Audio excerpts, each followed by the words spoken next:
မင်္ဂလာပါပရိသတ်ကြီးဒီမိခေဘောလုံးလောကရဲ့အကြီးဆုံးစူပါစတာကြောင့်ပြောပြမှာဖြစ်ပါလေ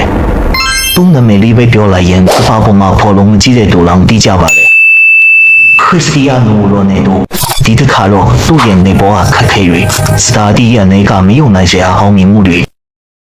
ပြန်ပက်ကင်းတဲ့စိတ်သက်ခွန်အားတွေကို6မိနစ်အတွင်းပြန်လဲခံစားကြရအောင်1985ခုနှစ်ပေါ်တူဂီနိုင်ငံမီဒီယာကျုံပေါ်ကရှင်းရတော်မိသားစုမှာရိုနယ်ဒိုကိုမွေးဖွားခဲ့တယ်။သူ့အဖေကအရက်သမားမိသားစုဝင်ငွေကအလွန်နှဲပါတယ်။ငငယ်တုန်းကဘောလုံးကစားဖို့ပလတ်စတစ်ဘူးတွေနဲ့တွင်းကိုလုပ်ရတယ်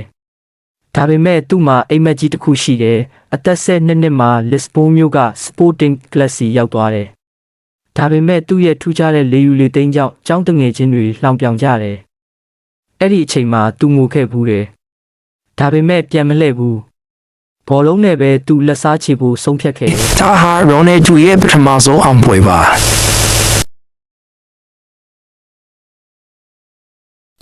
စင်ရမွေးတည်မှုကိုကြော်လွားပြီးကိုယုံကြည်မှုဘလို့တိဆောက်တယ်လဲဆိုတဲ့သင်ခန်းစာပါ2003ခုနှစ်အသက်18နှစ်အရွယ်ရိုနယ်ဒိုကိုမန်ချက်စတာယူနိုက်တက်ကခေါ်ယူလိုက်တယ်နံပါတ်9အင်ဂျီကိုသူညက်တဆင်ခွင့်ရတယ်ဒါပေမဲ့အစောပိုင်းမှာပရိသတ်တွေကဒီကောင်လေးပြုတ်ကြတာများလုံးတယ်လို့ဝေဖန်ကြတယ်သို့တော့ရိုနယ်ဒိုကဒဏ်ရာဒဏ်ချက်တွေကြားကပြန်ထလာတယ်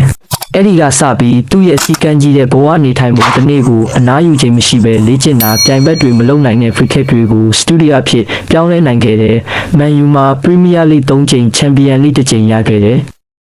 2008မှာပထမဆုံးဘောလုံးတိုးစုကိုရခဲ့တယ်။ဒါပေမဲ့သူ့ရဲ့အကြီးဆုံးအိမ်မက်က Real Madrid မှာကစားဖို့ပါ2009မှာကမ္ဘာစံချိန်တင်အခကြေးငွေနဲ့ Real Madrid ကိုပြောင်းရွှေ့ခဲ့တယ်။အဲ့ဒီမှာသူစစ်မှန်တဲ့စက်ရုပ်တရုပ်လိုဖြစ်လာတယ်။